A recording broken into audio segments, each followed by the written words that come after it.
Hello, this is Angela Anderson. Thanks for joining me for this acrylic painting tutorial. In this video, I'm going to be showing you how to paint some simple fishing buoys. We're going to be doing it, simplifying this image quite a bit so that it'll be appropriate for beginners. I've got my husband, Mark, with me. Hey there, everybody. He's now in chat during our live show today. So if you've got questions while I'm painting, you can ask those and I'll try to answer them. Let's get started.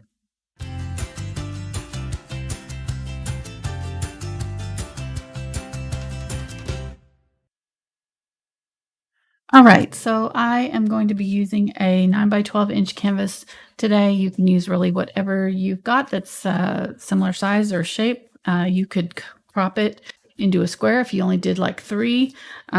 It's adaptable really easily.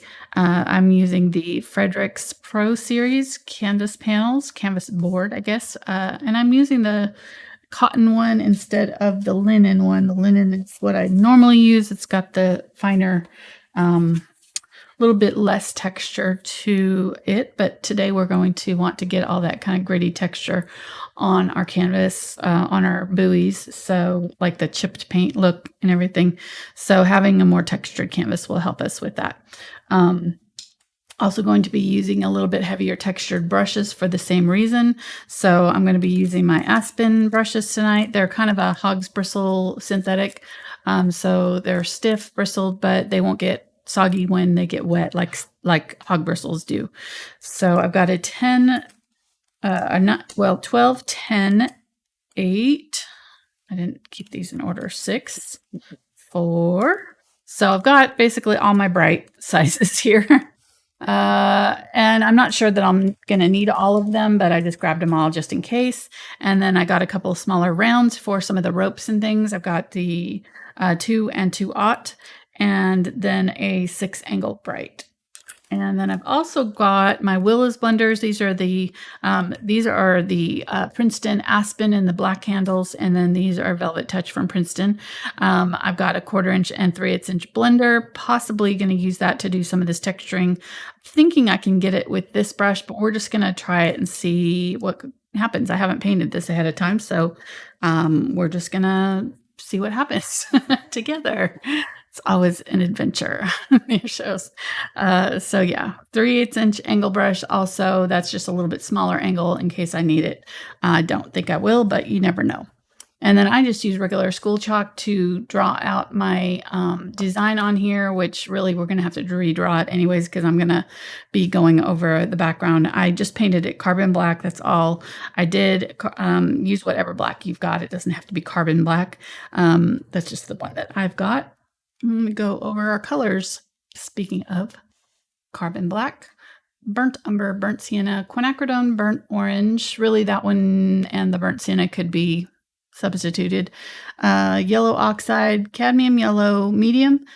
This time I'm using phthalo green blue shade, but if you don't have it, you can use the green shade. I'm just using it because I'm wanting to get that bright turquoise green that's like on that last round buoy down here. And this one will just be easier.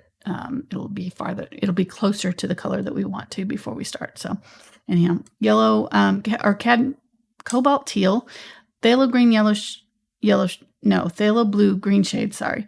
Ultramarine blue, cadmium red and light, medium and light, cadmium red, medium and light. And then here's the unbleached titanium and titanium white. And there is some of the glazing medium. And I am tongue-tied today. Oh, all right, let's get going here. So like I said, I kind of just sketched these out to kind of get an idea of where I wanted to put. There's some kind of like posts here that they're attached to, and then I decided I think I'm just going to make this kind of a slatted wood thing and let these ropes just go off the canvas, and we don't have to worry about anything fancy in this background because that's not our focal point anyways. And again, we're trying to simplify it so it's a little bit easier for beginners. Maybe you or your kiddos can paint this for Dad for Father's Day or something like that. So this is kind of the first in our Father's Day series that we're going to be doing for they're both fishing. I don't know why. Anyhow, that it just turned out that way. So definitely not tank related, I see. No. Thanks everybody for making that one a big bust. Hey, yeah, I didn't have a tank, but I had a golf thing. So if you want to see a golf related tutorial in the future at some point, leave me a comment. So I am just using my large brush here. I didn't even talk about what I'm doing here. 12 bright, largest flat, and you can really use you could probably use an even bigger brush if you have like a chip brush or something like that. That would work as well. But I'm going to be sticking with my Aspen brushes today. This is the Princeton brushes. Princeton's our brush sponsor. Fredrix is our canvas sponsor too. So make sure to say thank you to them. They're awesome. And I've got links down in the description to buy all the stuff that I'm using tonight if you're interested in that. All down in the description of this video. Okay, so I've already got the dark on here. So I'm using this yellow oxide here with the burnt umber and burnt orange to kind of lighten it up. Yeah, there we go.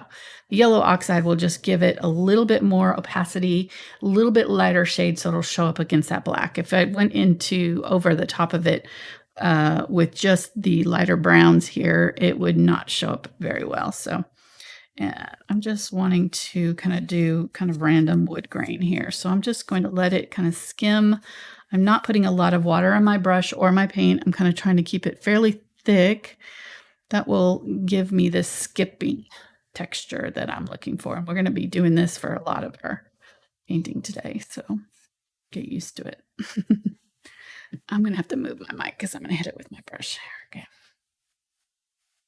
You can do that. Just don't move your mic. Let me move it up a little bit. Down towards me. There. Is that better? Can you still hear me? Yeah, sure. Okay. I can hear you. You can hear me? I don't know if they can. You don't know if they can? You're the sound guy. I'll turn it up more. Okay. Got a little solid right there. So if that happens, you can just grab a little bit of the brown. I think I'm going to need a little bit of moisture in here. It's just getting a little sticky. So get a little bit of that black, brown, and just go back over. And like I said, I'm kind of hiding all of my beautiful drawing here. We'll just do it over again. It's not a big deal. It's not a hard drawing. So, but if you are like adverse to drawing and you're like, I can't paint because I can't draw, I do have traceables available on my Patreon levels. It's just $2 a month and you get all the traceables that you want for a $2 a month. It's unlimited. It's kind of like a subscription service like Netflix for traceables. Except for it's not videos, it's printable traceables that you can transfer on the designs onto your canvas. And the key thing with traceables is just you got to get the printout to be the same size as your canvas or close as you can get it to that. So that's the main thing with traceables.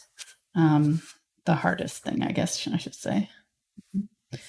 But there's websites and things that'll help you enlarge it, and your printer can print it basically to any size that's smaller than your paper size. So but anything larger than like 8 by 10 or so, you'll want to use a enlargement program. Okay, so that's pretty much mostly what I'm going to do on this background. I'm not going to do a huge amount of detail because I want our buoys to be the main focal point, but I am going to get a little bit of the unbleached titanium and maybe run it through all this brown gray here and just kind of make another color and do just a little bit of highlighting here and there. Just this time I'm going to go a little bit lighter with this.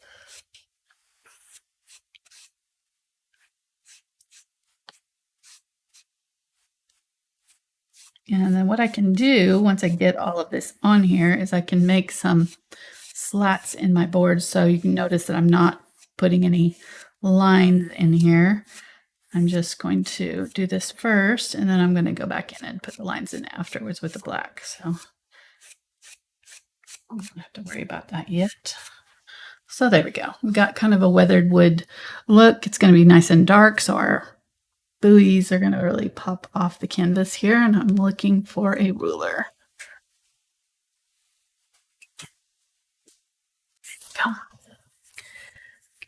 way over on the other side. The nice thing about our new studio setup is that our table, we got more table set up, but then the bad thing is everything's a little bit further away. It's like not in my reach anymore. It's not like right here, too close to me, but it's also not very conveniently located for reach. Okay. All right. So I don't want the boards to overlap the rope too much. So this one, the rope's going to come out right here. So I'm going to come just inside that and just do, I just loaded the black on here and I'm pressing my brush nice and flat. So you need to have a brush that will form, I don't know if you can see that, will form a chiseled edge. See how thin that is? All those bristles are tight together, making a nice bladed edge. That will give us a good line on our canvas. So if your brush is not sticking together when you're loading it, it's not going to stick together when you get it down on your canvas. So whatever it's doing here before you go to canvas is what it's going to do on the canvas itself. For some reason that did not work right there. It's all right. I'm going to just darken up a little bit along the edge, just the very edge of the corners here, just to give it kind of that vignette darkening area. That'll kind of turn the focus inward too. Kind of helps. There's a reason why photographers do that. It's a good trick for just kind of pulling the focus inward. All right, let's get a little bit more of this black. Pressing the brush flat, and I did not clean it out, so there's really no need. This black is stuck enough that it's not gonna. I mean, if I had a ton of the lighter color, I would worry about it, but I'm not. I don't have a lot of the lighter color in my brush, so it's not tinting the black enough to make a difference. For some reason, right here at the end, I think it's because my board is my end of my ruler is bending. It's not giving me a straight line at the end. I probably need to be having this flat on the canvas. And let me get rid of this. Out of the way for now. Okay, here we go. Much better. Now I can get a straight line. And I really don't worry. I'm not worried too much, but if you want to measure and make sure that you're getting them exactly the same. So those are, wow, we did it exactly, almost exactly 3 inches apart. I did not mean to do that, but that's pretty impressive, if I do say so myself. All right, so let's, not that, it would be impressive if I was trying to see that, which I wasn't. It still did it. I'm pushing on it too much when I go back up. Okay, so there we go. And then another one right in here, and go obviously just slightly to the outside of where you want your line to be, because your line's not going to be straight on where you set your ruler down. Okay, so there we go. We've got our weathered board there. Very simple.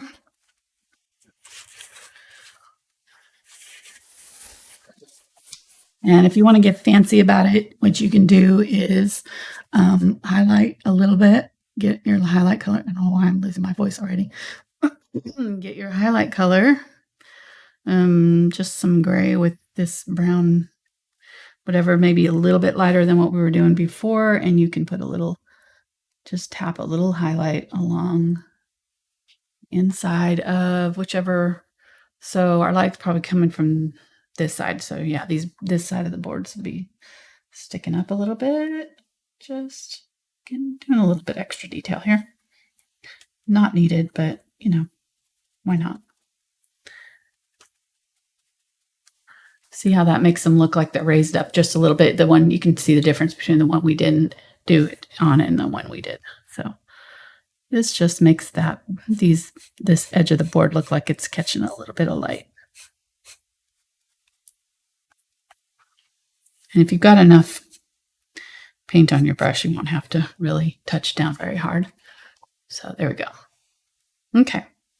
So now I do want to clean that out really well. So I'm going to set that aside. We've got a nice like reddish brown. You could make this background any color you wanted to. So you could really get creative with it if you wanted to. Change the colors of your buoys to whatever I would just make sure that it all kind of goes together. And the main thing you need to keep in mind is like you want contrast. So whatever you choose for your background, just choose a contrasting color for or a different value tone for your upper layers so that you've got a little bit of contrast between what's going on in the background and your foreground. That'll help give it a little bit more drama, but it's really up to you. Okay, let's see here. I think I'm gonna use this, but I'm gonna show you how to draw these first. So super simple. We've already kind of left out a little bit of the original drawing. So what I wanted to do is I cropped it down just a little bit so that it was an odd number. It actually, the reference photo had a bunch of different buoys hanging on a wall, and I just cropped out the ones that I thought were the most interesting that kind of had the right shapes that I was going for and the colors. So I had to look at a lot of buoys to find one that was, because I didn't want to have to mix and match them. I wanted just to have a reference photo that I could show you guys. So they all need to be about the same width as the boards. You know, if you think about, they're all going to be about 3 inches wide ish, so that they'll fit here. They're overlapping just slightly, but I think that's about, let me see, it might be less than that. Yeah, maybe 2.5 inches. Yeah, 2.5. So a little bit less than 3. This one's probably 3. It's a little bit wider. All right. So this one is right on the halfway mark and real close to the edge, and it comes down to about maybe an inch from the bottom. And the bottom here is kind of got a curve. And this part curves up. So it does this sort of wedge shape. It's almost like a UFO shape. Not if you smushed it a little bit more. And I'm just using chalk, and I'm barely touching it onto the canvas because I don't want to scratch off my paint that we just did. I said I did not want to put my rope over this thing, and I did, but that's all right. So we're going to have part of the rope coming this way and part of the rope coming across. And then what we'll do is we'll just kind of split it over the top of that so that it's kind of going on either side of our line there. And then at the bottom here, there is like a little semicircle and some ropes dangling down.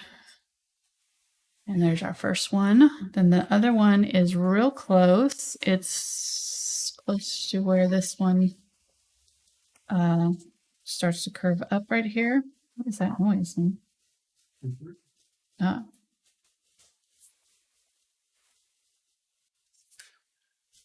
And I forgot to put our stripe. So our stripe comes down and comes down in the middle, angles towards the center, and then it does a wedge at the very bottom here, and then curves off here. That's what gives that wedge shape at the bottom. And so that one has a wedgie. It does have a wedgie. This one has a wedgie. Yes, it does. Okay. And then at the top here, this one, it's pretty close to the top edge. Maybe just, maybe about that much down, like about 2 or 3 inches down. It curves a little bit at the top, and then don't go past the halfway mark. So it's going to stay on this side of the halfway, just over the top of this line that we did here. And it's going to come down to here, and then right about where this curves, right up underneath there, that's the bottom of this one. And then it just starts to curve up. So there's just a little bit of the bottom here. It's right in like that. And then the top, it's split with some stripes that are curved up. This bottom one is not as curved as the top one-ish. I'm going to round out the top a little bit, widen it up a little bit. It's a little wider at the top. And I drew it there. I'm being a little bit more careful with it than I was with my reference too, just because I want it to look good. There we go. And then these ones are going to be angled cashmere's, like right up in Mark's business tonight. So right about where this one, the top of this curve, just above it, right in here, is the top of this one. and it's going to come down almost, it's going to come down lower than this one. So it's going to come down almost to the bottom of the canvas here. And it has a oval, smushed oval. So if you kind of continue this up the sides, it'll curve up like that, and then it curves around this way too. There's a dark hole at the bottom where the rope goes through. There's a little knot there too. This one, there's a little knot dangling down too. Didn't see that before, but I just noticed it.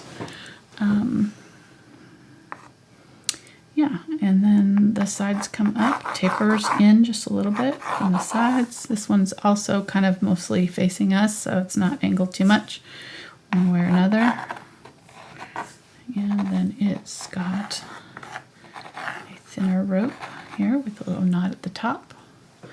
And then this one is much higher than this, right about where the knot is here. And it's facing this way. So we're going to make a line here, and then another line right about the top of this one, parallel. Keep the angle the same, and then do the same thing down here.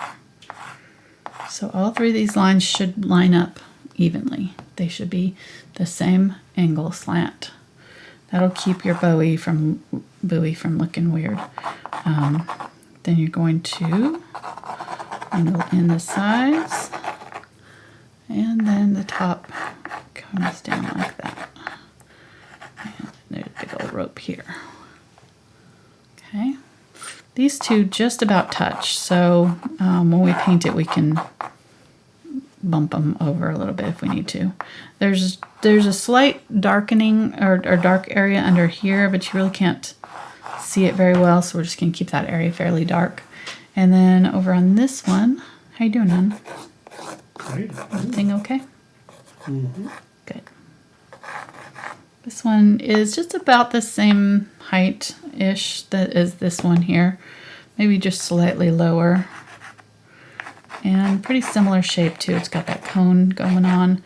So line here, and then all these other lines need to kind of match up. This one is curved a little bit. We're seeing a little bit of the bottom of it. And then this line is curved here. This line is actually curved. It's not straight. I shouldn't have done that. It's curved, but it is the same angle. Even though it's curved, it's still the same angle. So I don't know if that makes sense. There, this line and this line, and all these lines should have the same kind of angle. I think that's pretty good. And then we got a little rope coming off that one. That fun? Okay, so not too hard to draw, but like I said, I've got the traceable in case you don't want to draw it. What's up, Cashmere? What are you doing? I got our cat in the studio today. She's supervising Mark over there, making sure everything's going okay. Can you hear her talking? I don't know. You have it muted. All right, I'm going to start on this one and just work my way over. So I'm going to start on him and use the Cadmium Red. And now I wish that I had put Quinacridone Magenta out, because it maybe the burnt orange will give it a little bit. Just want a little bit of pink in here. I think I'm going to grab the Quinacridone Magenta. It's not on my list, but I'll add it. What you thinking, Cashmere? You want to come over here? And then when you add it to your list, Come on. you can spell buoy correctly. Do I have buoy spelled wrong? Yeah, according to the word people out there, yes. What? How do I have it spelled? Buoys. How is it spelled? Buoys. Oh. Really? That's an oversight. Sorry. Yes, I will fix that. I'm sure I spelled it that way everywhere. It's probably all over my social media spelled wrong. I hate that. I hate bad spelling. It's like one of my pet peeves. Cashmere, how you doing? Did you do that? Did you spell it wrong? Cashmere's gonna check out she's sitting on the brushes, so very good. She's gonna, okay. All right. So bad spellers, Good. untie. Yeah. Buoys. Buoys. That's what. Don't ask me. Look it up on Google. I mean, you're looking at me like I would know these things. I don't know. All right, Cadmium, you're gonna have to move so people can see what I'm doing. Oh, stop! Yes, Now you it's just got paint on your paw. It's a buoy because buoyancy is Buoyancy. Okay. All right, Cadmium's getting paint on herself now. She's So- grabbing my brush. Which one of these is going to be called David? What are you talking about? All right, you need David to go. Bowie. Oh God. Oh. She's not wanting to go. She's making it very difficult. Uh-oh. Okay. Hopefully she didn't do anything there. Did she do anything? No. Okay. It's making noises. Turn off your keyboard. Good idea. It's off. Okay. All right. Sorry about that. Let's paint. We'll worry about the spelling later. I'll fix it. People watching later, it'll be spelled right, and they'll be like, I don't know what you're talking about. Looks fine to me. Okay. So I mixed up the Quinacridone Magenta and the Cadmium Red Medium. It just wasn't pink enough. I want this red to be a little bit more cherry red.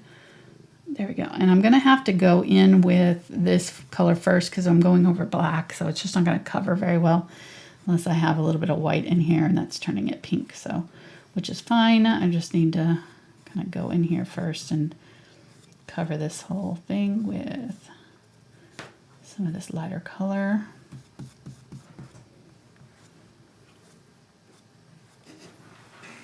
And I'm using the edge of my brush to kind of thin it out. This not wanting to give me straight lines here.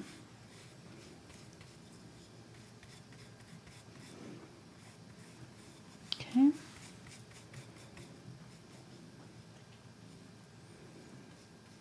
Go up over your chalk line. What happened? This cat. What'd she do? She's just laying on my keyboard, so I can't see anything to type. Her feet are on my keyboard, so I can't type, and her tail's across the chat, so I can't see what I'm typing.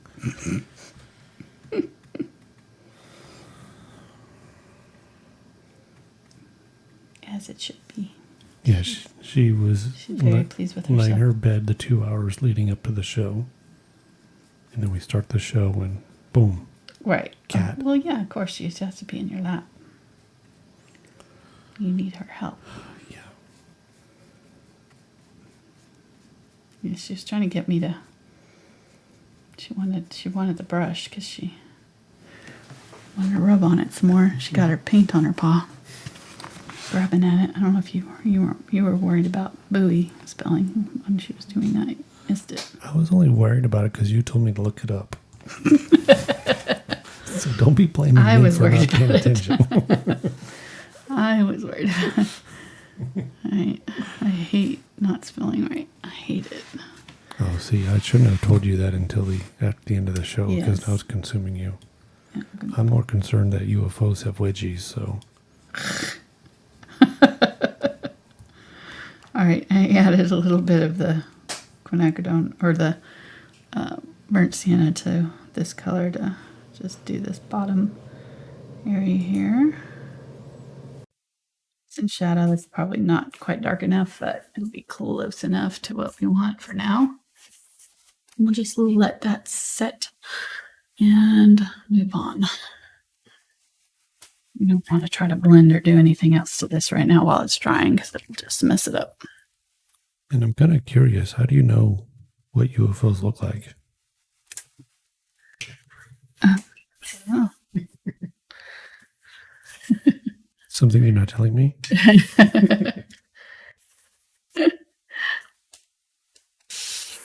Are you a famous artist on other planets or something? Or what? Right, exactly. Okay.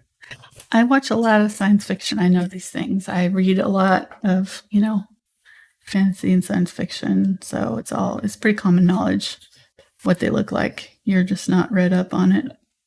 Well, I was trying to watch the show about it, but I was making fun of you. deeply. I'm gonna use the white with a little bit of the unbleached titanium here, and I'm just going to kind of fill in these other ones here. People in chat want to know, can they use a beige cat instead of a white cat? Yes. Okay. Beige cat.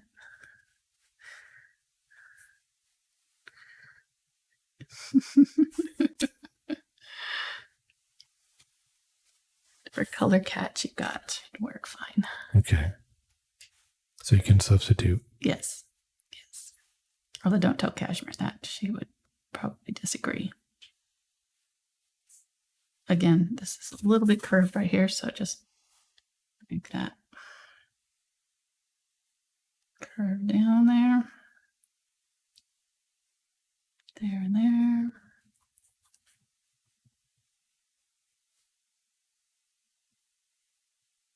I'm just pulling across there to smooth it out. You don't want any kind of rough edges. And it may take a couple coats for this to go on smoothly, so just don't worry about that. We'll be going over this at least one more time, if not twice. So it depends on how well your paint covers. And the heavy body acrylics do pretty well. You can see it's already kind of, you know, pretty much covering all of this. And then I can see that I didn't get this corner over here, so I'm going to get a little bit more of my pink here and go into this corner here and fill that in.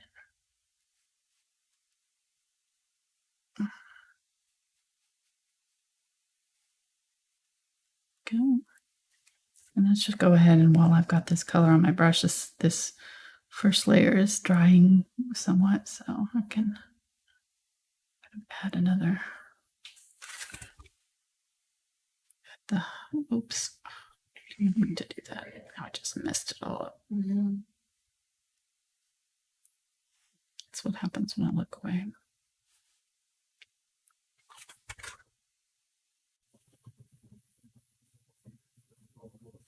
Okay, so there. Maybe it needed to be that.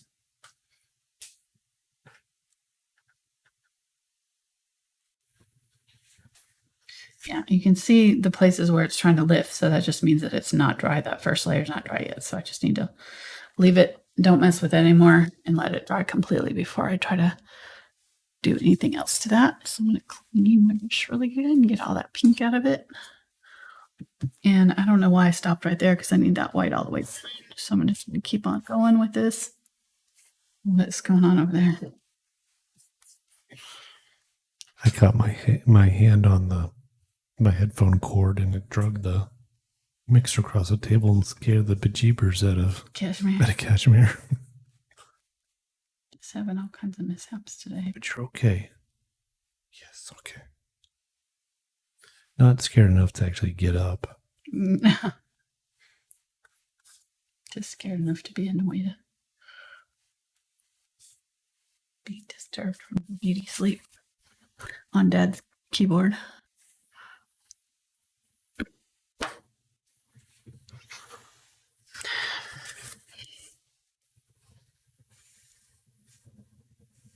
Okay, just filling in. This part's kind of the tedious part, but you'll be glad you took the time to do this, because you really need this lighter color on this. Is what's going to make our colors really vibrant on the upper layers.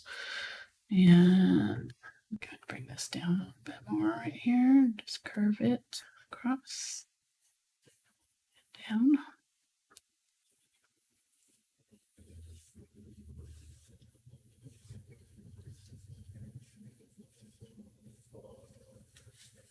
Okay.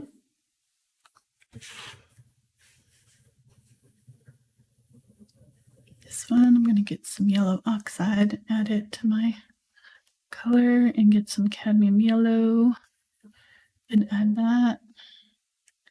And I've got the white in there, so it's going to help tint it. And we're just going to use this one. I could have gone either way. I could have gone with white on this one, but since this other one is white here, I'm going to start out with the yellow just so I can see the difference. We'll add white on the top of this one.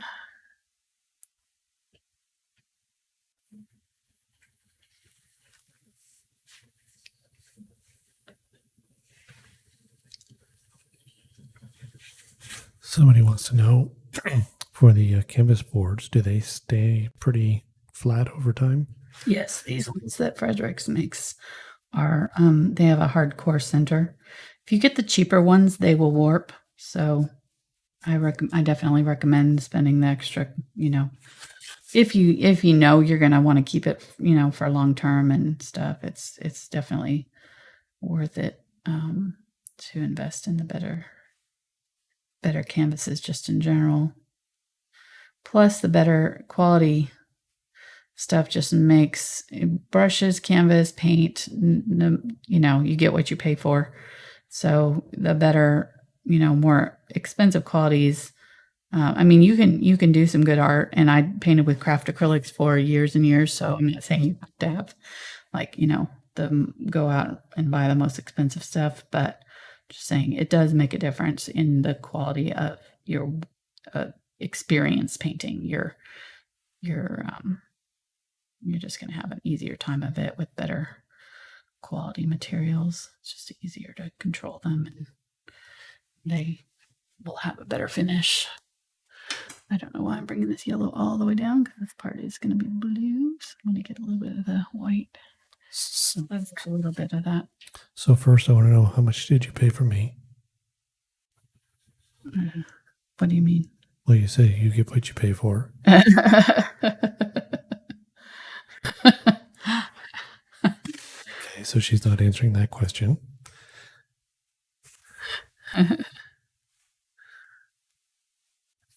You were free.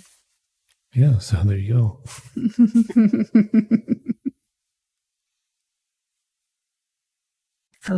I love watching or watching the period movies, and also reading, books about, just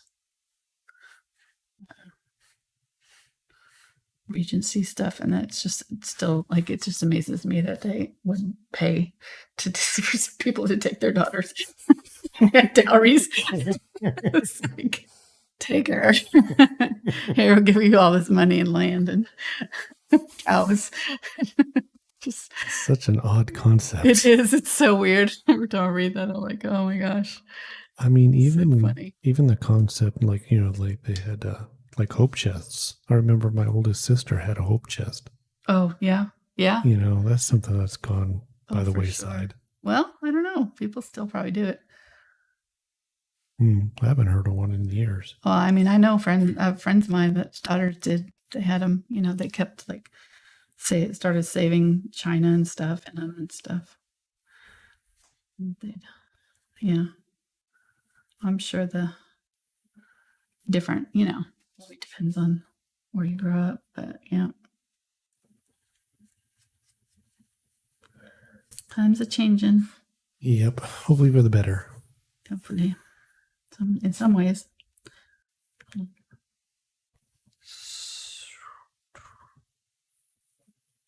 You can try to miss any questions here. Somebody yet? This one is weird. I don't know. It got very weird here. I think it's sticking out too far over here. I'm gonna try to fix it. Bring this side out. To match.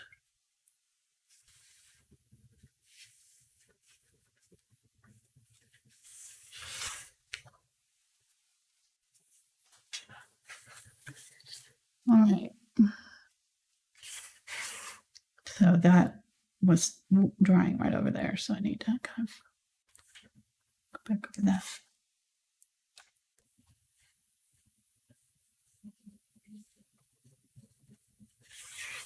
Sometimes turning it upside down will help you see things too. So I think that I could bring this side out a little bit. I think that's part of the problem is I kind of cut it off a little bit too much on this side too.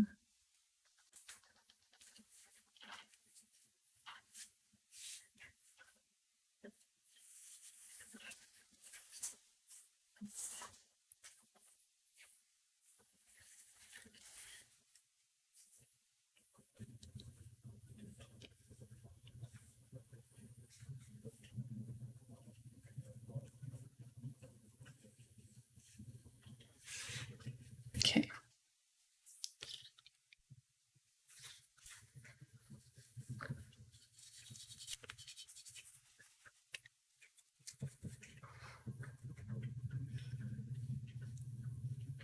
some more of that white.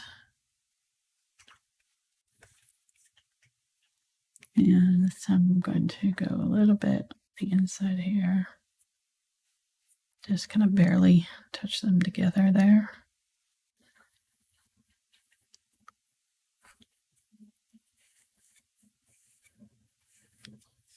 Okay.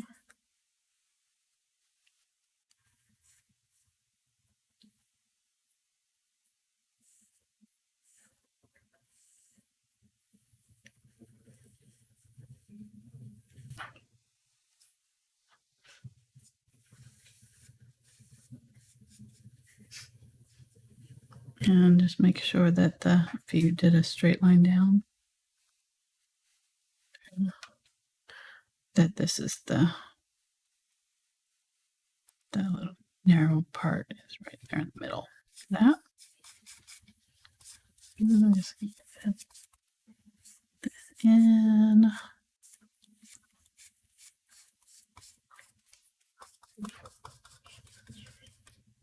What is she doing?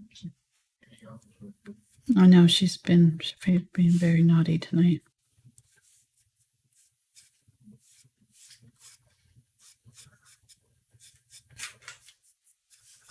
She's going to be banned from the studio pretty soon if she doesn't quit. Disrupting the live shows and stuff. Although I enjoy her antics, but Mark doesn't as much. He's having to deal with her more than I am. So for years, I never let the cats in my studio at all. I had one cat that would chew on my brushes, and drink the paint water too, which probably wasn't very healthy for him.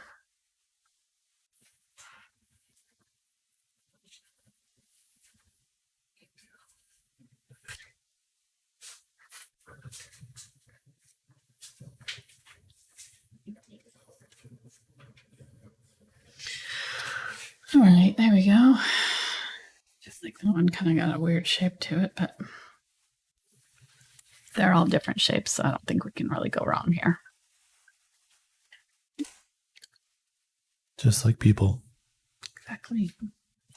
Can't go all wrong. Shapes, colors, and sizes. That's right.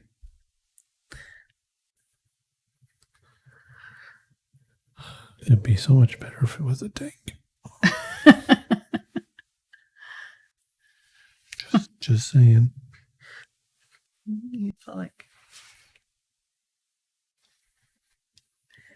I feel like the YouTube universe let me down. When the universe just says, nope. Yeah. The audience just says, yeah. No.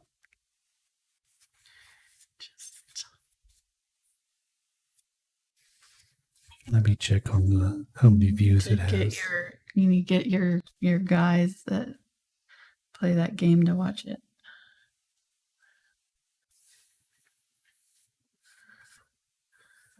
I just don't understand why so many people like flowers. Flowers make people happy. At least they make me happy. What about sunshine on your shoulder? Sing along, everybody. I don't know what you're talking about. Sunshine. Don't. Don't. You're going to make me have to pay for that song. Don't. That down. Man, I only got one word out and you were like, whole bunch of nope on that. Nope. Can of nope. Got a whole can of nope. Okay, over on my channel, I'll be singing the greatest hits. Good luck with that. Air quotes. After you see them, what they charge you for. Oh, I mean, it. I don't think they'll be able to recognize what song it is the way I sing them. Like, no, that can't be. I'm going to widen this out a little bit right here. Just put it kind of behind this one here. They'll actually pay me not to sing it. Yeah, it'll be like extortion. Yeah. Like, please don't sing my song on your channel. Yeah, I will pay you not to. Kind of like a dowry, a little bit. slightly in the same vein.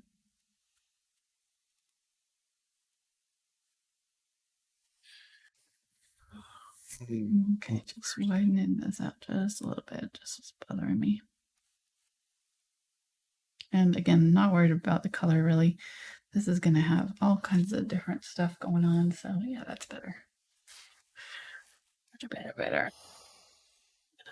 Widen this right here.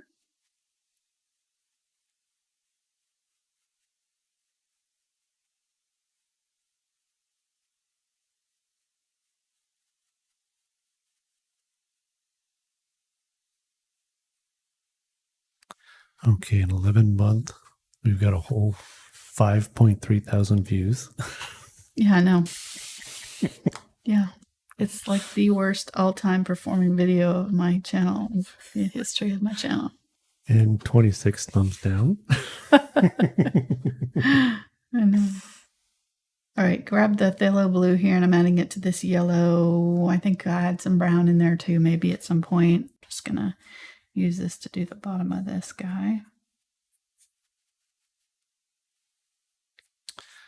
Somebody wants to know, do you frame your canvas boards? And if you do, what do you use? If you want to grab, I've got one over behind me there. You can see what I do.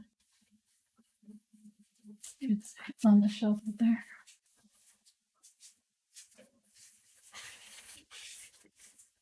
There we go.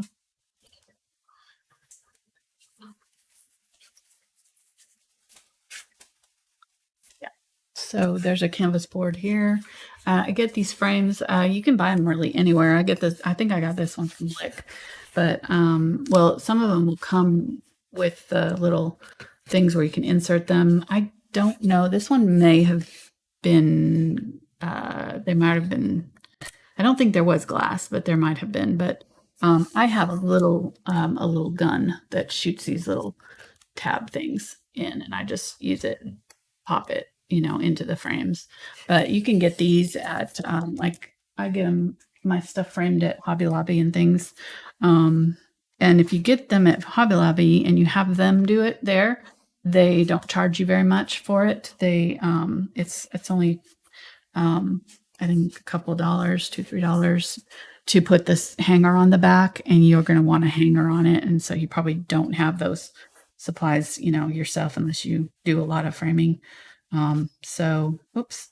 Okay. I'll just wipe that whole thing off. Wait for it to dry. So before doing this, I'm just using the chalk here, the towel to wipe off the chalk here. So, okay, there we go. Okay. Yeah, that looks good. So I'm going to take the black and some of my glazing medium here. And I'm just going to go along the side of these and add a little bit of a shadow to the board. And just kind of pick a direction for your sun and then do all the bottoms and sides of them. And I'm just going to wipe my brush off now that I got a little bit of that color on there, and just put it down a little bit. And if you want to, you have a really hard line, if it's like super bright sunlight, you can have a really fairly hard line here. So you decide how far down you want to have your shadow hitting. But I'm going to have it coming from this side, so everything's going to be kind of from the down. The light's coming this way, maybe from this side a little bit, so it's coming to the side and below.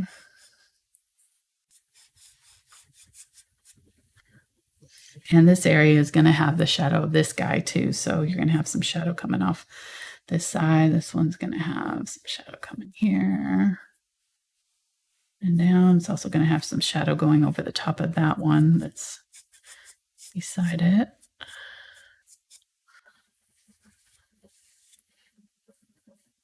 Just using it watered down very thinly, so it's not gonna be too difficult to use. And then I was off camera that whole time. wipe my brush off, and then just go back in here and pull out those edges to soften them up. Kind of blend them in just a little bit, just with dry brush. So just kind of pulling those out. Paint was wet enough that darkened it up a little bit. Okay, so I need to fix that there. I kind of pulled the paint off right there when I was getting my chalk off of it. A little bit right there too. Okay. While those dry really well, actually this one's dry enough. I can continue to work on it. Somebody asked, why do you use a glazing for the shadow?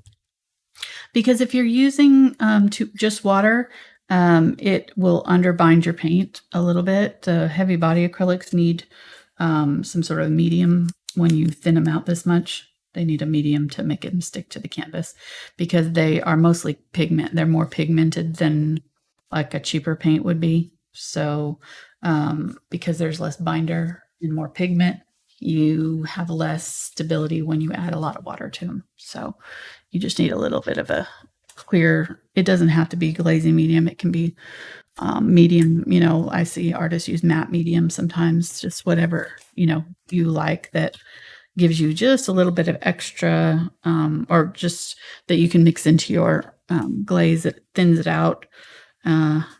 So it makes your color transparent, and then it also makes the color bind to your canvas better than just water. So,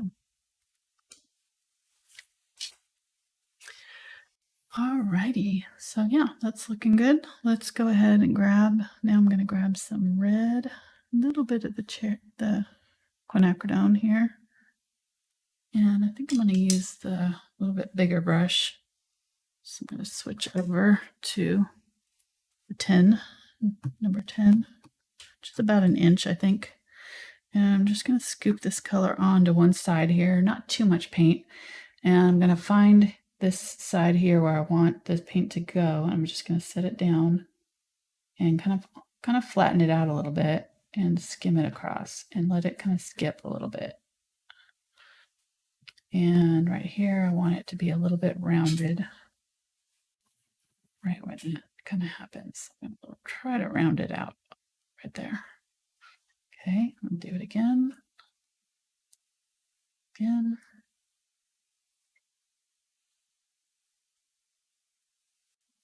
See how the background is showing through.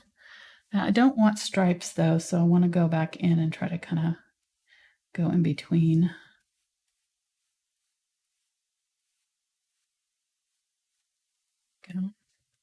Go ahead and leave all this kind of stuff happening there.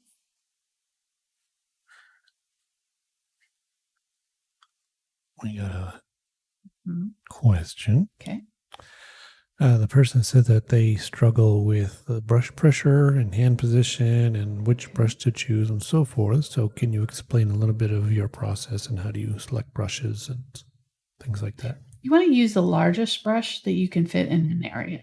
That gives you the best coverage and the easiest and more control. So you don't want it so large that you can't control it though. So there's just a fine line. You just have to figure out, like I knew, you know, that I wanted it to cover a lot of this area here. So I could have used a little bit bigger brush, but then I wouldn't have had as much control when it came to pulling it across. So I just went with kind of this medium large brush instead of one that was, you know, and this one would have worked too. But I would just have to lift it a lot sooner. So kind of just depends on if you know you've got a little area in here and you can kind of tell. Sometimes I'll kind of hold the brush up and see if it'll fit in that area well. But you can see like up in here, this is about the biggest brush that I would want to have up in here, just because up in there, you're going to need to have a little bit more control. There's a smaller area. So there we go. So that's pretty much all we're going to do. We're going to keep it very, very simple. We're not going to go like super ultra high realism here on this one. We're keeping it very beginner friendly. So I'm going to go back in and just darken up this edge with just a little bit more paint, and just make sure that you're not going over it too much if it's drying. So once it starts to dry and set, it will get sticky. It'll start to get tacky, and then you don't want to start wearing weird hats, all kinds. No, I'm joking. Yeah, just realized what I said there. I made myself laugh on my own joke. Mark didn't even laugh. I was reading the comments, Oh, trying to make sure I didn't miss anything. Sorry. anyhow, But I got the weird hats. you got the weird hats. Yeah. Okay. I'm with you. So it gets tacky when it starts to dry, and it will stick to your brush and lift off your canvas. So okay, I'm just use a little bit of the burnt umber and kind of do the same thing that I did up here, but I'm just using kind of the corner of my brush, and probably too big of a brush here. So you might want to switch to a little bit smaller because it's a tiny little area here, but I just want a little bit of a shadow down below there. And this actually goes right up to that one.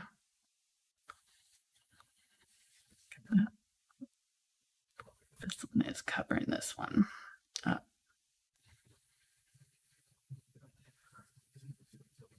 There we go. Good. And then there's like a little bit, I'm going to get a little bit of black on the corner of my brush here and just dab in where I know that that rope's coming down through there. Okay. Let's go ahead and dab in all of these centers, all of these little guys. That one's probably a little too big, but somewhere in here.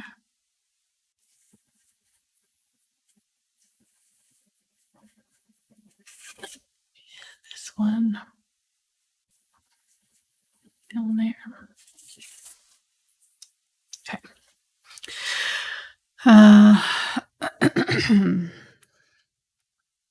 To see if I need anything. I don't think I need to use that for anything else. And I'm keeping it deliberately sort of messy because this is all kind of chipped. The paint's chipped and everything's, you know, it's very weathered from being out in the ocean. So it doesn't have to look real great. I'm going to get a little bit of the Ultramarine Blue and burnt umber and mix it with my white and red here and just do a little bit of a shadowish color. The blue will help it look like it's in a shadow, even though it's not super dark. It's this side here is getting a little bit of a shadow. I'm just going to keep it right there. I put it down and then I wipe my brush off, and I'm just pulling it a little bit in towards the center. Opposite what we've already done. Okay. It's okay if it looks dirty. It is dirty. So it doesn't have to be smooth. This is all chipped up and beat up, and I'm going to go back in the opposite direction just a little bit. And then I'm going to grab some white and press it into my brush and kind of flatten out that brush a little bit. And then I'm going to hold it kind of at an angle here, like flat, almost flat to the canvas. I'm going to just touch the corner of the brush. And see what it's doing. It's just grabbing a little bit of that paint at a time. Because I've got it so flat against the canvas, it's not able to lay down a full layer of paint. So it's just laying just whatever's grabbing it at the moment. Okay, so there we go. There's our little chips in our paint. I'll come back and put in our highlights and things later. But I'm going to put a little bit along this edge here. There's a little bit of chipping along that edge and up at the top too. Okay. Let's do this color. So on this one here, I'm going to do the red I'll probably need more white here, but we'll see how this red does. So I'm going to use a little bit more of the orangey red on this one. So I'm going to use a little bit of the Cadmium Red Medium. I still had a little bit of blue on there, but that's okay. And it grabbed a little bit of blue. And so I'm going to do the same thing as I did with the white here. I'm going to lay it almost flat. And I'm just going to start kind of angling just one side of it. So it's not completely flat. Just angling one side down. So I'm getting these kind of skipping. And it really doesn't matter that our background is streaky. It's going on just fine. So don't worry if your first layer there is not looking real great, because this is going to cover most of that up. So you can draw with your brush or with a chalk if you want to reestablish where that line is for that blue. But it's doing okay here. And then right here, I can't really see where this paint is going, and I don't want to do that right here because it's going to touch onto this black. So what I need to do is flip this over to do this side. So I have the flat edge against here, and I'm pulling in the opposite direction. And this side is more solid painted, so I'm going to do like that. And I'm going to grab some of the brighter cadmium red. Oh, I grabbed the blue. I don't have the blue on there.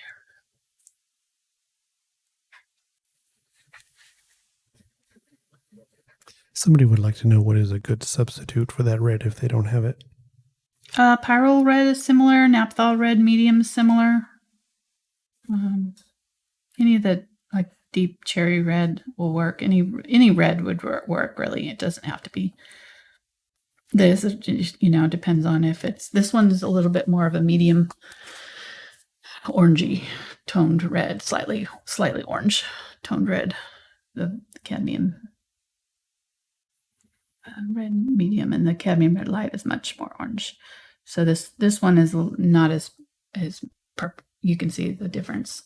This one's much more of an orange red than this one. It's more of a cherry red. And just going back over and adding some little bits in a little bit brighter.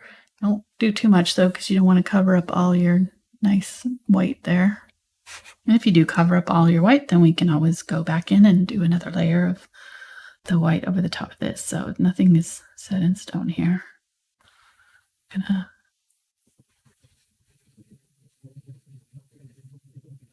weird saying, isn't it? Set in stone. So sometimes I say stuff like that and I realize what you don't realize you use these kind of weird. Well, I'll go get the chisel. Hold on. Phrases. I know. Yeah. It's like just funny. Set in electronic text, I guess. Yeah, I guess I don't know. Yeah, really. Set in what is the ones and zeros? Ones and zeros, exactly. Yeah. All right, and I'm gonna make this maybe a little bit more red than's in the picture, but that's up to you if you want to do it a little bit less. It's just my white wasn't very well done, so I'm gonna just go ahead and do this one with red, and then I'm probably gonna go back over this with white to add some more white paint. But there we go.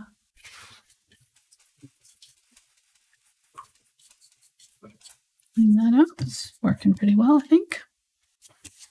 Keep on going. So this blue one, you could really do any blue that you wanted to. I think I'm going to use the Phthalo blue and the Cobalt Teal. So it's just a beautiful royal blue, kind of. The Cobalt Teal make it a little bit more turquoise. And then, see if I got any white here. Add some white to it to tone it down just a little bit, lighten it up. So it's a little bit more baby blue. And it's pretty good. I have too much paint on here because I mixed it up. So I'm going to just wipe my brush off.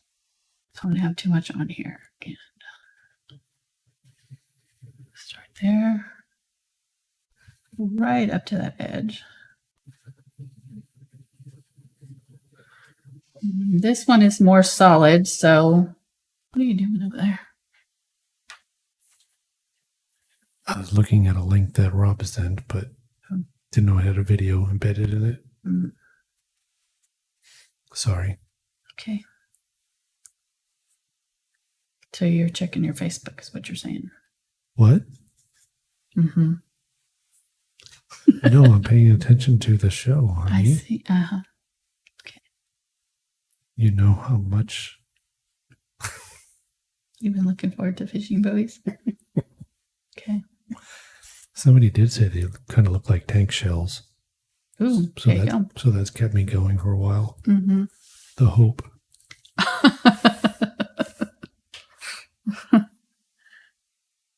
Well,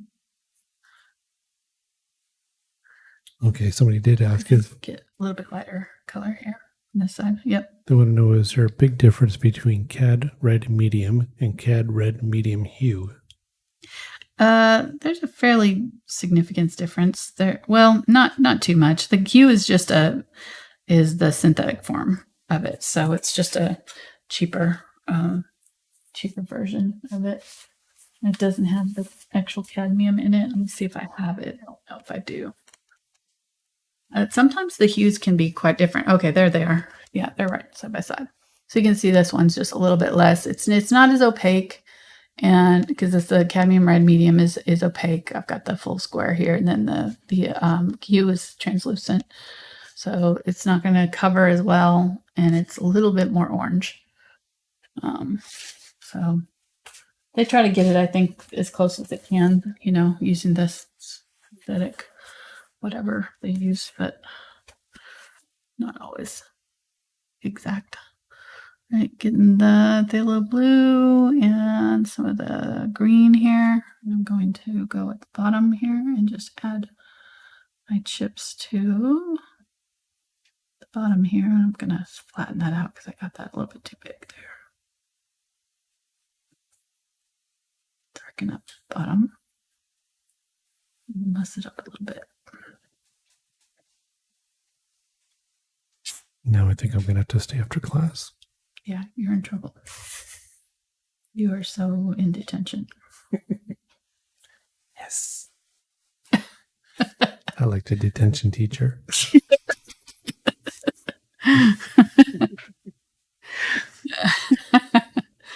You can make anything sound a little creepy with that tone of voice.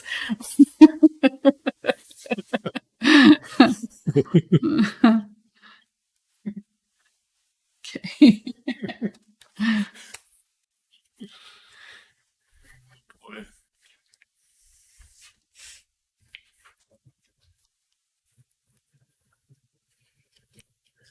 We're doing okay though. Now we're looking here. Pretty good progress on it. Oh, well, I still got this color. I added green here, and I just realized I have that color on here too. I need to do that blue. So I need to clean that out and get some of this light blue over here that I had going on. Mostly white, a little bit lighter than over here. And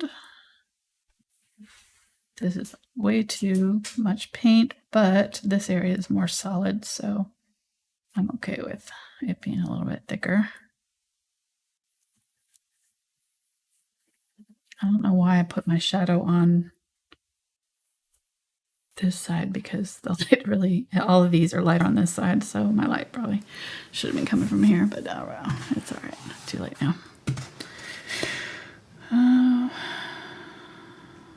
Get a little bit more of the darker blue here. Pulling it in the opposite direction, just barely touching this, very skimming. So I'm getting all this nice skipping and stuff going on here.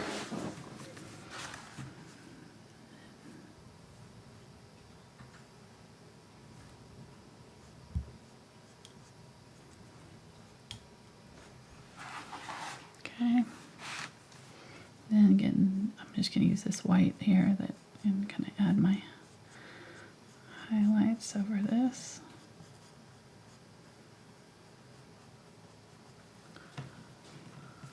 Make it look weathered.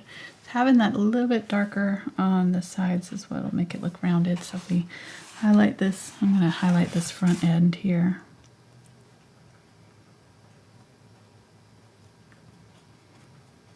That will make that part look like it's sticking up closer to us.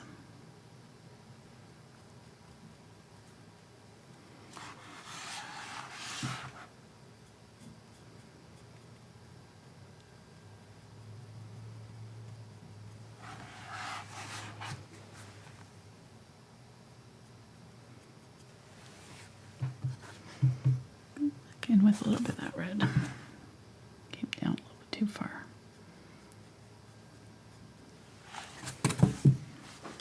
And if you do get some of the paint where you don't want it, if you catch it while it's still wet, you can usually wipe it off. So just make sure your background's dry if you try to do that, otherwise it'll lift off your color. Okay, so I'm pretty close. There, I'm just going to go ahead and tap off the chalk marks with my wet towel, so I have a clean canvas. You can see what I'm working with. So I want a little bit of dark right along that outside edge. I'm just going to use this color. It's okay if it's got a little bit of red in here, that's fine. Just going to pull it along that edge there. Make sure I've got some of it over here too. That will round that out, and then I want to add my lighter color back in here because I kind of, there we go.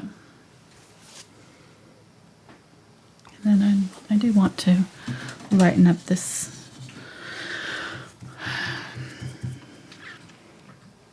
get some of the unbleached titanium here, some of my titanium white, kind of mix a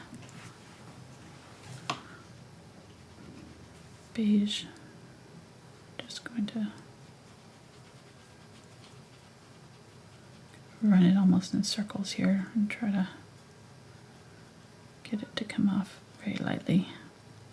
I'm barely skimming my canvas here. If you could see it from the side, you can see it's just barely touching.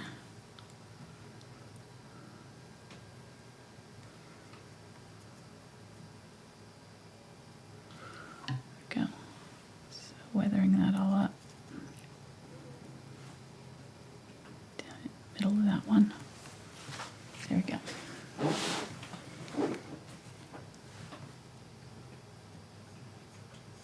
I'm going to use the edge of my brush here to just draw a little more.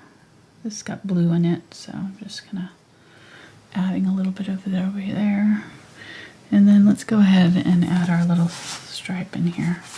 So this guy's got a stripe that it's above this one, so I should have, this one's a little bit longer than it should be, but that's okay. I'm just gonna make, I don't want it to, so one thing, this is a composition tip.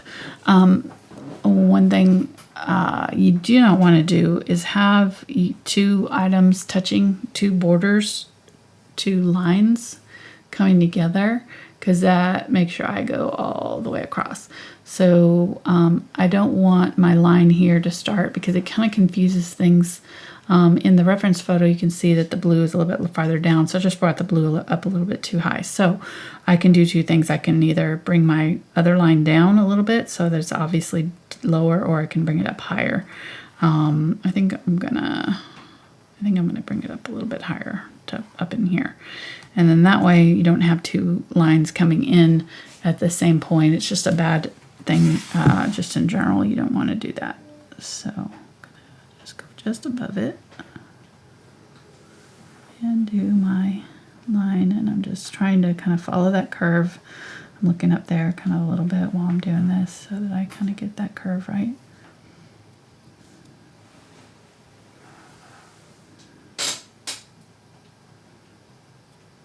Go. And I'm not doing it solid, so it's just kind of barely tapping here, so I'm getting kind of broken line. And then my X is going to go from the corner here. It's going off the corner, and it's curving upward a little bit and over. So it's following that curve of that just a little bit. See that?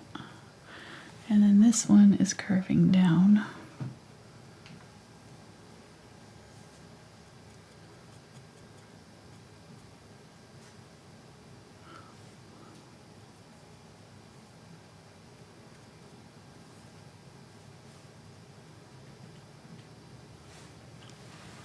Okay, good.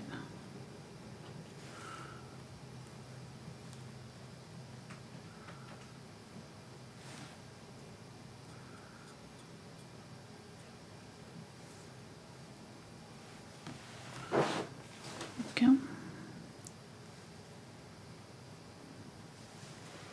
And then I'm going to grab another color. It doesn't matter what color it is, but I'm just going to kind of go along that border of that paint and add some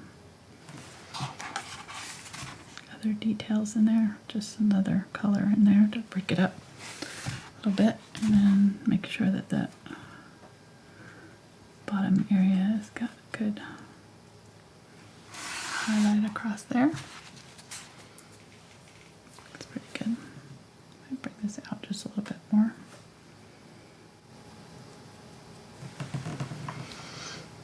Okay.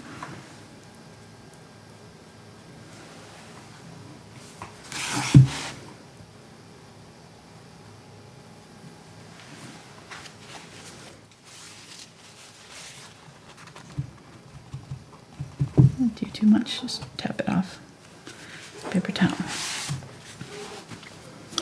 These are really fun because you're really playing with the paint. You're not putting it on smoothly, so there's a lot of room for personal interpretation. You know, it doesn't have to be just so, which is great for beginners. Okay, so again, a little bit smaller brush because I'm wanting to leave quite a bit of this yellow showing, so I need to give a little bit more control here. So I'm gonna just use the edge and the tip of this brush. And I'm keeping it kind of going, my lines going this way too. So if you notice, like, since this one's angled this way, I'm kind of angling my brush this way. I'm not pulling this direction. I'm kind of going along with the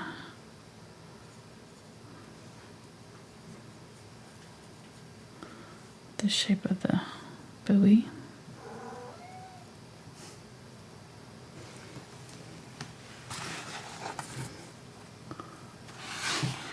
Cashmere, why are you meowing?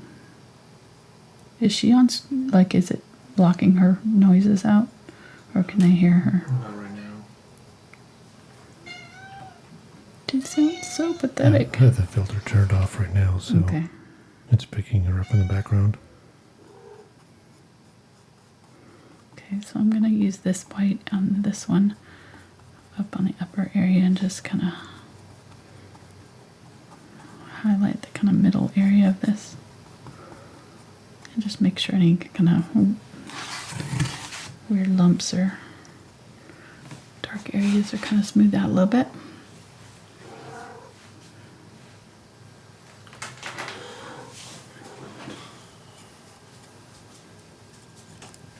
I'm just going to zigzag it and kind of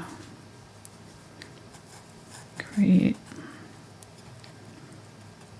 pockets of that yellow peeking through.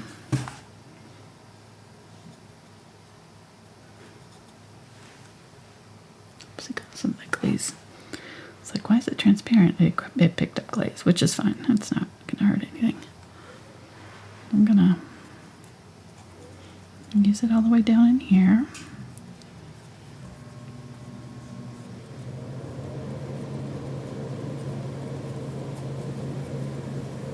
Okay, and then I'm going to get a little bit more of that yellow and both of those yellows together. It's kind of a lemony yellow, maybe a little bit more of that cadmium yellow medium.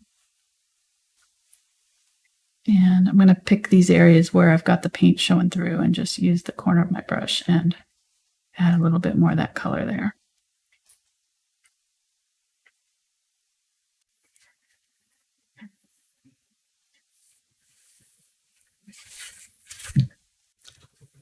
one's really chipped and weathered much more than any of the other ones. Really.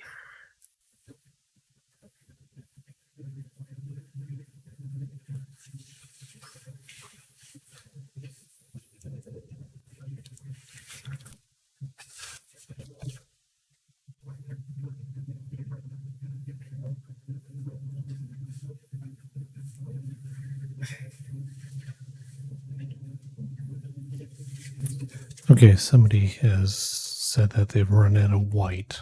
Uh-oh. Yeah, exactly. Tragedy. So, is there anything that they can do?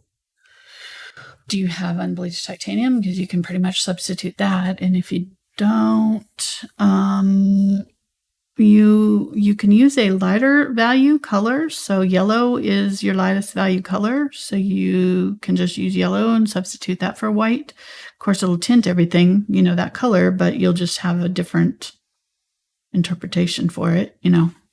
Everything that's supposed to be white will just have some yellow in it. So that's up to you, though, if you want to go that route or not, or just wait for you to get the yellow in or white in. Okay, I've got the cadmium or the phthalo green blue shade. Man, I cannot say that. It said like 12 different colors. Phthalo blue green shade. Are they your kids? I know. That's what I was going to say. That's what I do to my kids all the time. It's really, really embarrassing. I do too. I know. But I do it with confidence. Like Nathan came to visit a few weeks ago. I was like, "Hey, Spencer," looked at me, and I just went with it, like whatever. Like I was being silly there. Did you get my joke? Yeah, I meant to say that. So you just go hard with it, and they think you're being funny. Set the key. Not going crazy. Exactly. All right, back to painting. Okay, remember we're doing the wedge right here, coming out, and then right about with the wide part here, it starts to curve around right here. And this one comes up to about the halfway mark on this. And again, this one's pretty weathered, so it can look a little bit off.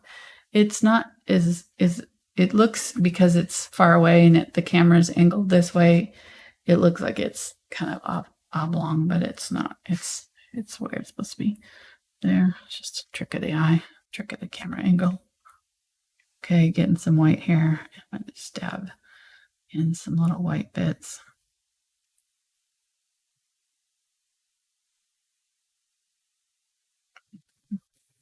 Probably did a little too much there. Trying to kind of smooth it out. And it did a little bit darker on the bottom edge here. This bottom section underneath. Let's do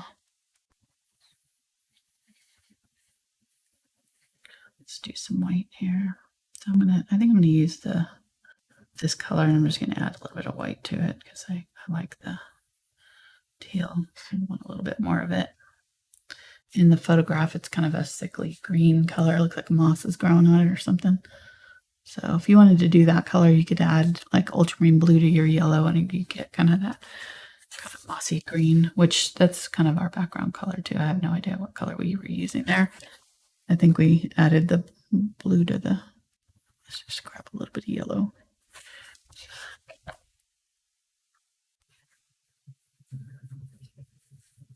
Blue with browns, maybe. I think that's what I was going to say.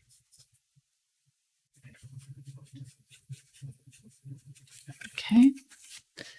Oh, that one's got more green in it. A little bit more of the white. And a little bit of the unbleached titanium.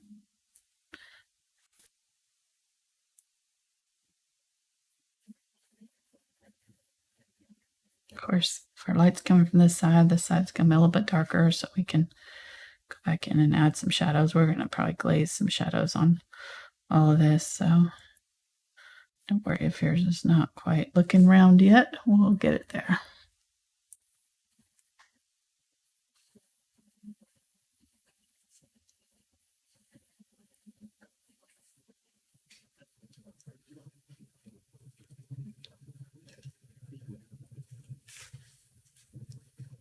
A little bit of this color over here.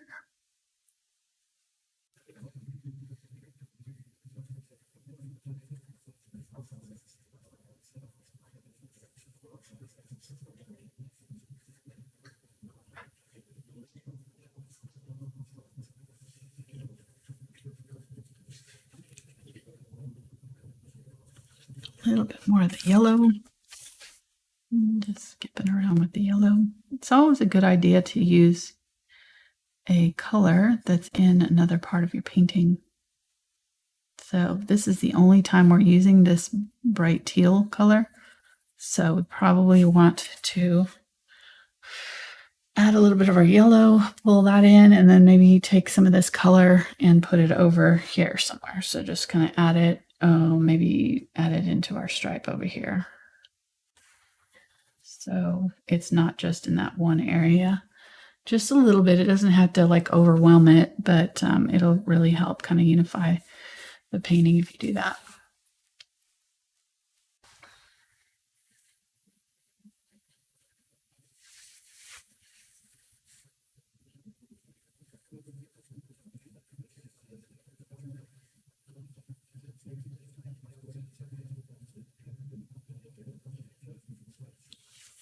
Okay, there we go.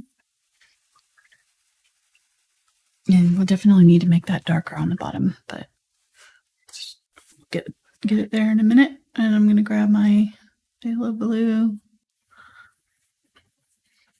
and Ultramarine blue and some, let's try brown first and see if it goes dark enough. If it's not dark enough, then we'll add a little bit of black, but I think this can be dark enough. So we just want a navy color. I'm going to use this if I can get it in here. Yeah, that's going to work very nicely. So the ultramarine, the burnt umber just neutralizes. It's kind of like a Prussian blue almost we're making. So if you have Prussian blue, you can use that in here instead if you want to. Okay, again, curved line right there. And then, oh, this is, there's numbers on here too. So if you want to do that, you can do that first. Or with, actually, I think I'm going to do it here after I do this.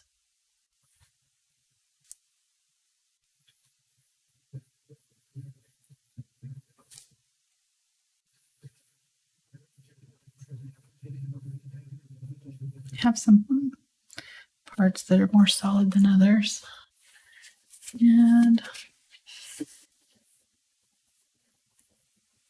try to avoid patterns. So repeating yourself on this and getting the same line over and over again will make it kind of look less natural. So try to keep these dabs and things not as random as you can.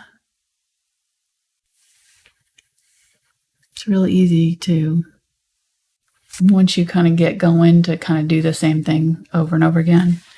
And that can make it look a little bit less real. Get a little bit of white here, adding it to this color. I really like that color. I need to remember that.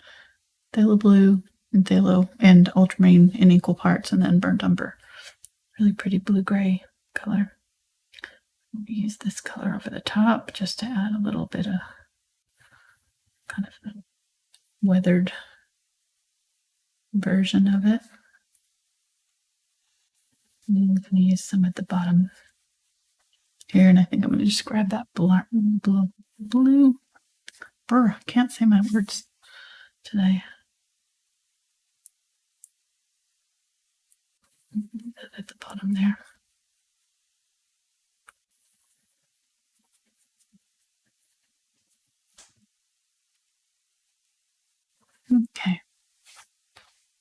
Go.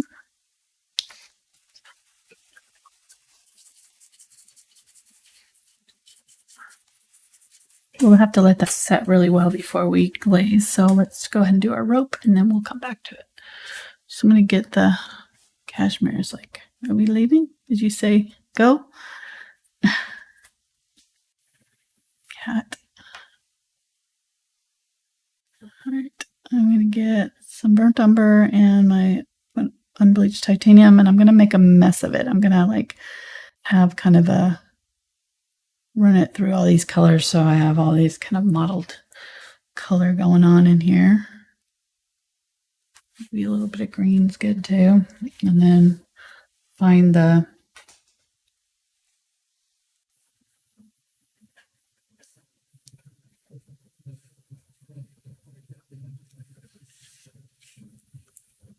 find where those knots are coming out and can do that. They're going to be darkened, so don't worry if this is too bright right now. Not worried about that.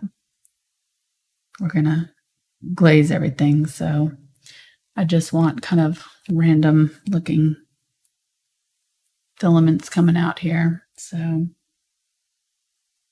I'm just dabbing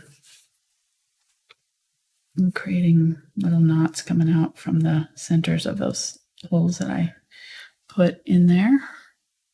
The bottom of all these. These ones are kind of green over here, so I'm going to stay away from those for now. Just work on these ones over here. I'm going to get a little bit of yellow. These ones have some yellow in them. And I'm just going to kind of do a diagonal line and leave the dark. So zoom in there so they can see this. I don't have to fill in all of it. I can just kind of fudge it. Ropes are pretty easy to do. You can just do a diagonal line, overlapping a little bit, like that. And then I can get some of the lighter color and go back in on the tops of some of those and add a little bit of a highlight if I need to on the opposite side. See that? I kind of got messed up right there, but that's all right. It just looks like a kink in the rope or something. They're pretty forgiving. So, sorry, rope. It's all right. Sorry. I'm in a weird mood tonight. Okay. So doing kind of a loop there. I just want to leave enough of that dark background showing. Let me get a little bit of black even. Leave a little bit of that dark background showing in the middle of my knot. So that looks like a shadow around it. Okay. I have no idea what is on this one. There's something that's kind of tying next to this one. I'm not going to do that little piece of wood or whatever. I'm just going to do the rope. And I'm going to kind of have it going up underneath itself here. Back out the other side here.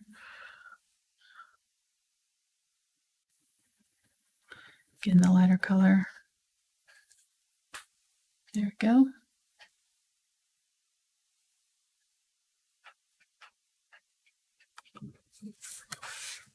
Add a little bit more of that dark down there. I'm going to get a little bit of dark, add it.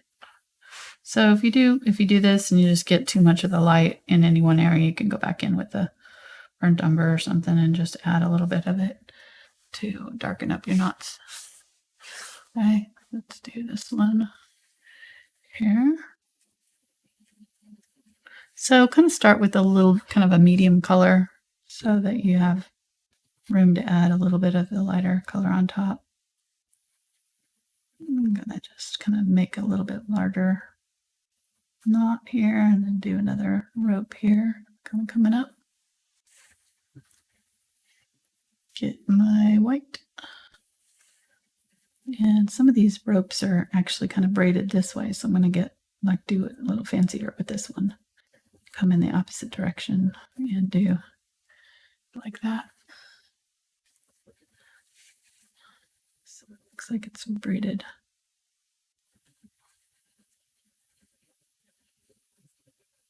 Again, just leave the dark to let it kind of tell the story. It doesn't have to be fully developed. It's pretty amazing what your eye will kind of fill in the gaps when you see this, you know, kind of shape. It kind of will do the work for you. If you put the right shapes in the right spots, your eye will just go, oh, those dots are a rope. It's kind of cool how that works. I'm going to get some of this green here. I'm going to use it for these ropes on this side. So this is where this color is coming in again. And I'm just going to follow this one all the way up in the picture. It's got another color on here, but I'm just going to let it kind of tie off like it does and come around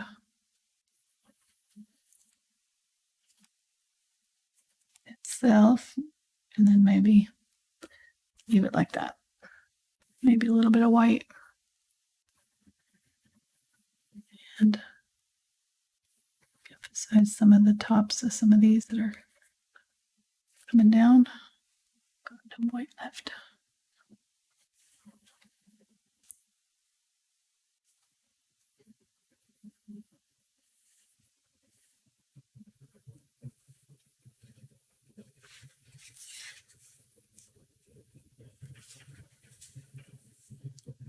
Get the darker color. The darker's down here.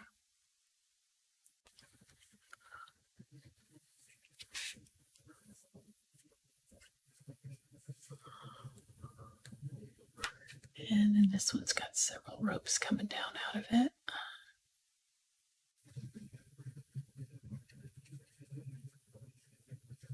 Don't know why.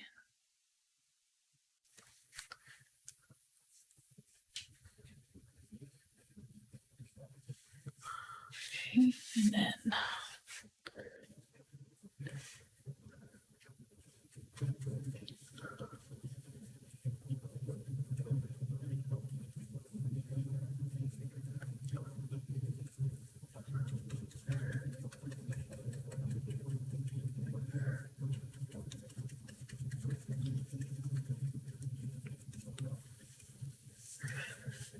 get a little bit of the lighter color.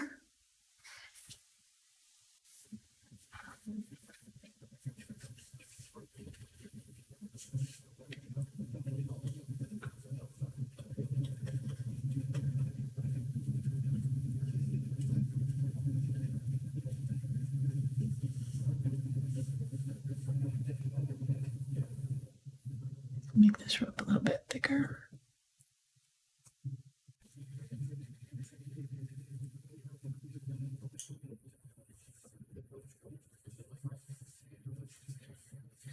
Okay. I wish. Okay. Oops, it's a little thick.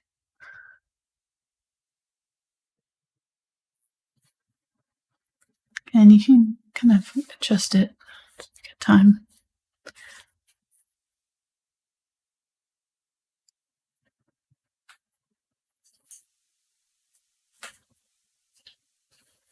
What time is it?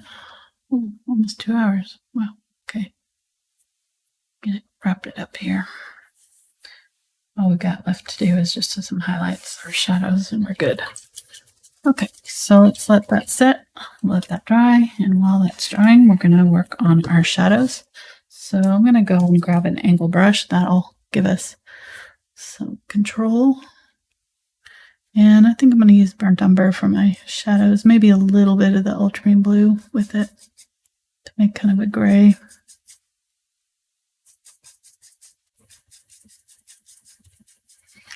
And I've added my glazing medium here. And just make sure this is all dry. I'm just going to come right up next to this with glazing medium. And I'm going to wipe off that. Oops. Oh, the rope. Dang it. Okay, so no panic. Just going to wipe this off while it's wet. It's going to come right off. It's going to tint my white, which is fine. And I'm just going to tap off that edge. I was going to use this paper towel to kind of tap off the edge, and I caught that rope that was still wet. Okay, that's good.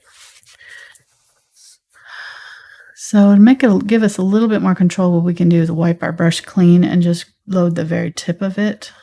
If I can get just the tip. I have nothing, no clean spot here. Let me just clear off the spot so I can work.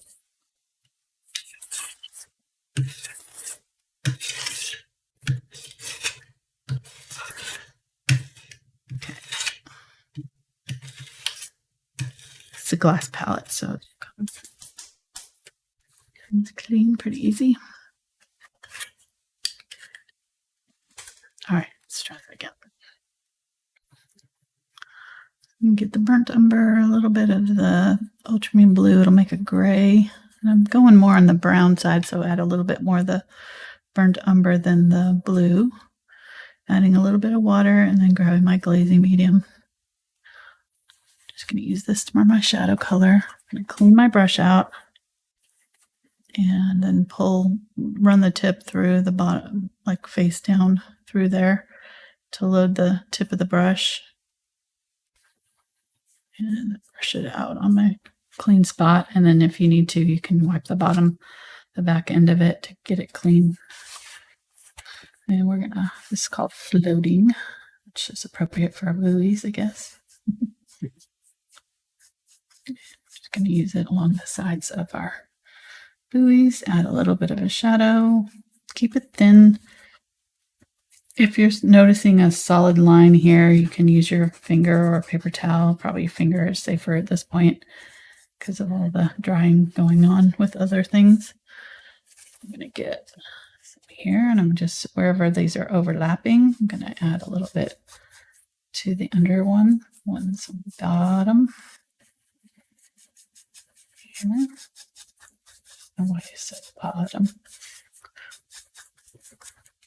Talk about creepy. I know.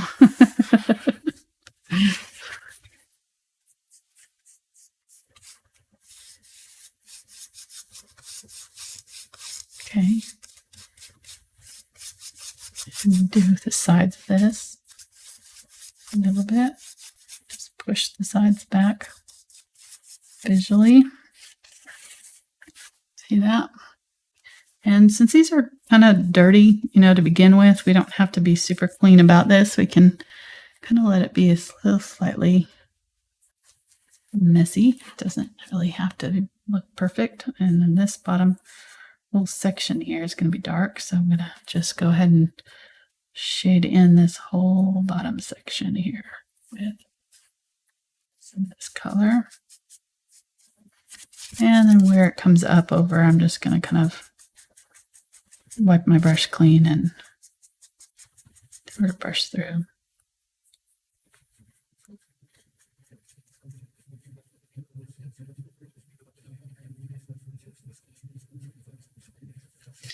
Okay, I'm going to get some of the black, more of the glaze. You want to add a little bit of it to the holes here where the ropes are going in. Shadow that and shadow the bottom of those if they need it a little bit. All the bottoms of these are dark.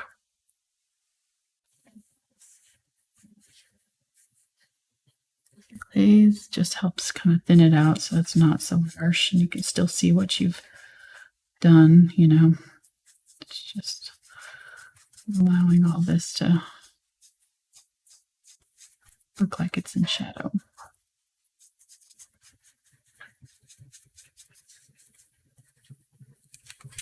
And the nice thing is, since our background's already dark, we're not having to worry about going over, anything.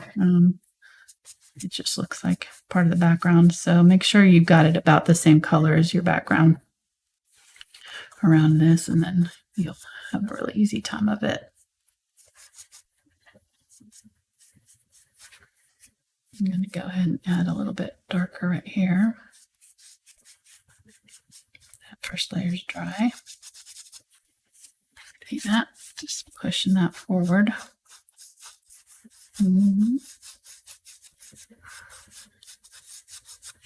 Okay.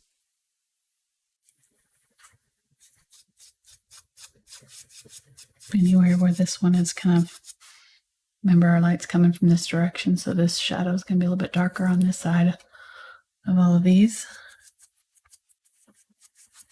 Shadow this one. Let's go ahead and shadow up the side of this.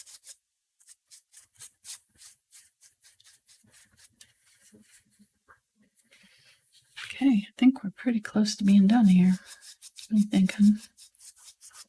Looking all right? It's looking great. Anything? Let's go ahead and add some of this to our rope just to mulch it up a little bit.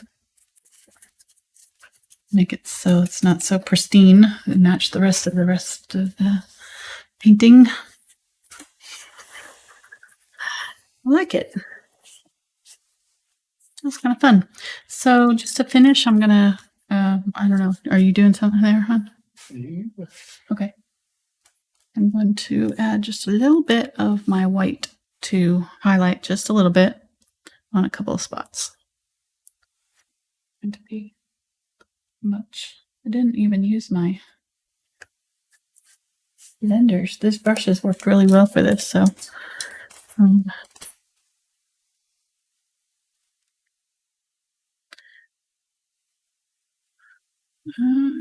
some white here. And I'm just going to lay it almost flat here and just touch off just a little bit of highlight on just a few little spaces where, like the middle of my buoy, maybe where more light is hitting it, and it's going to get a little brighter. So just find the spots where you've already got your light colors and just add a little bump of color in those areas. Just kind of bring out the highlights. Use it on that rope there.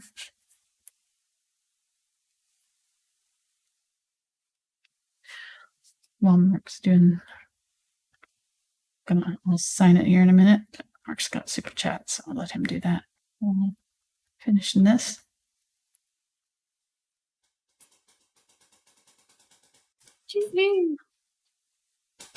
Super chat.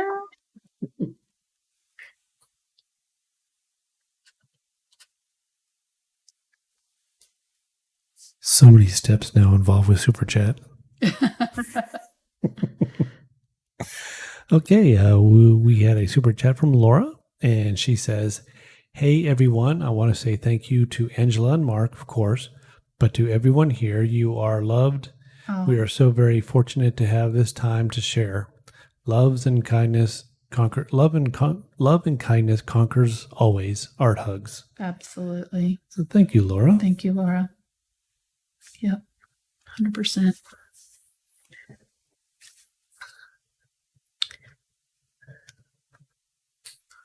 And want to say thank you to all of the subscribers for Patreon. The support is continuing to be amazing. Yes, you guys are great. And this weekend is the Patreon bonus video, yes. Doing it earlier. Yeah, because of Father's Day, and we're taking a week off the next week. See a grandchild. To see grandbaby. The baby. Okay, Moira. I can get some pink here. So to get access to that painting, which is going to be an urn scene, right? No, that's the that's the Thursday. The Thursday. Okay, so that is the $10 level, right? That you get access to the Thursday, and the Sunday show is you got a close up of your. Yeah. Thanks. Now you did. The bonus video, I have no idea what would be. Let me think. It's something. Let me think. Keep painting. Yeah, look it up. I can't remember. I don't know why. I have a brain brain fart right now. Brain. Almost said brain freeze, but that made no sense. Okay, so Golden bread. Yes, a bridge. Golden bridge? That's what my link says. Golden bridge? Golden bridge with daisies and cattails. Garden bridge. Oh, sorry. Yes, garden bridge.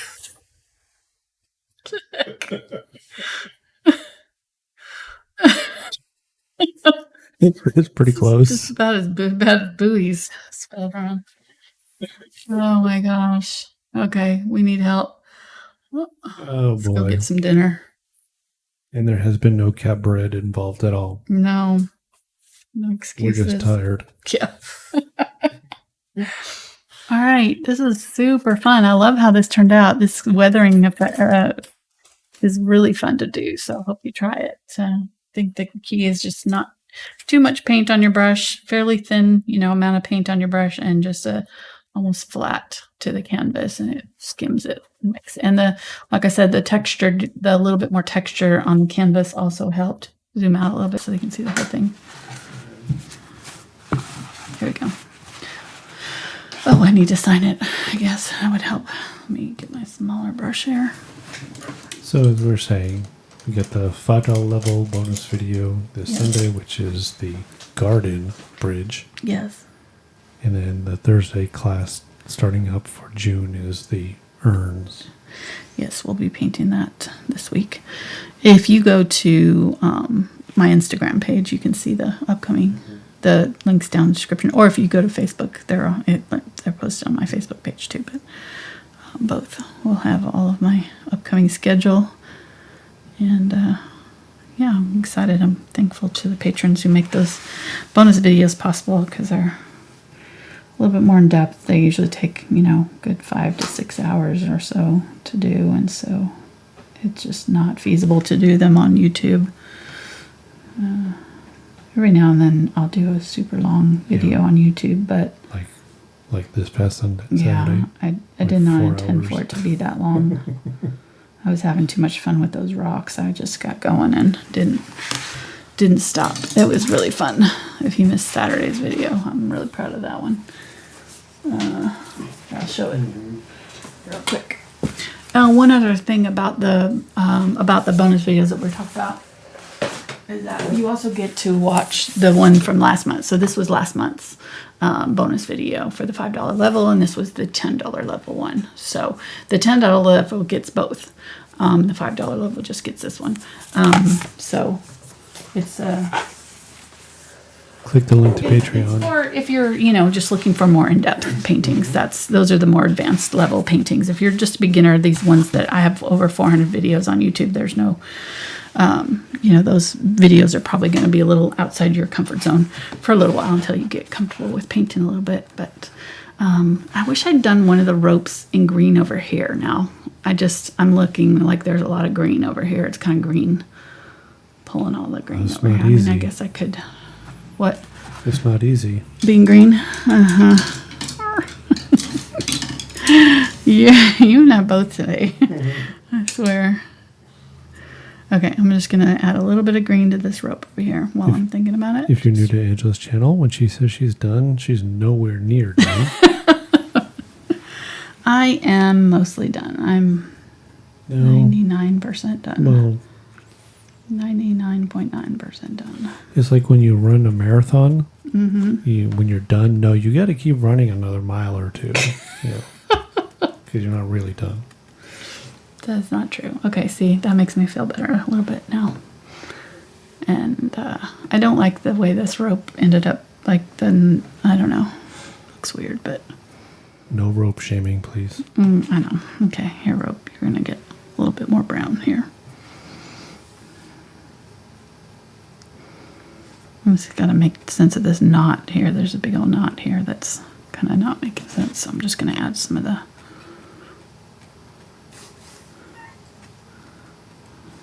That was punny. What was funny? The knot's not making sense. I did not mean to do that. I didn't. Mark's happy. Mark's always happy when I have unintentional puns because he knows I hate puns.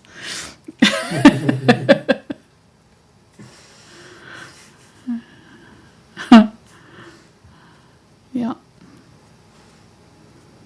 Okay, there we go. That's better. Just toned it down a little bit, made it a little bit more beige-ish.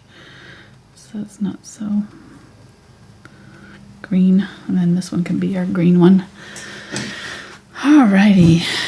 That turned out to be way realistic. I mean, I did not intend it to be, but it turned out pretty cool. I like it a lot. So I hope you guys try it and enjoy it and give it to your dads maybe, or hang it up in your beach house. Who knows? If you do it, you can share it with me. I have all kinds of social media links, like I mentioned down in the description, and or just Google me. It'll probably pop up, Angela Anderson Facebook, and I'll probably tell you where to go if you don't want to have to look down in the description. But anyhow, I don't know. I'm tired. I'm rambling now. Like, subscribe, give it a thumbs up, and we'll see you on Saturday. Thanks for watching. You guys take care out there. Be careful, and yeah, we'll see you next time. Bye.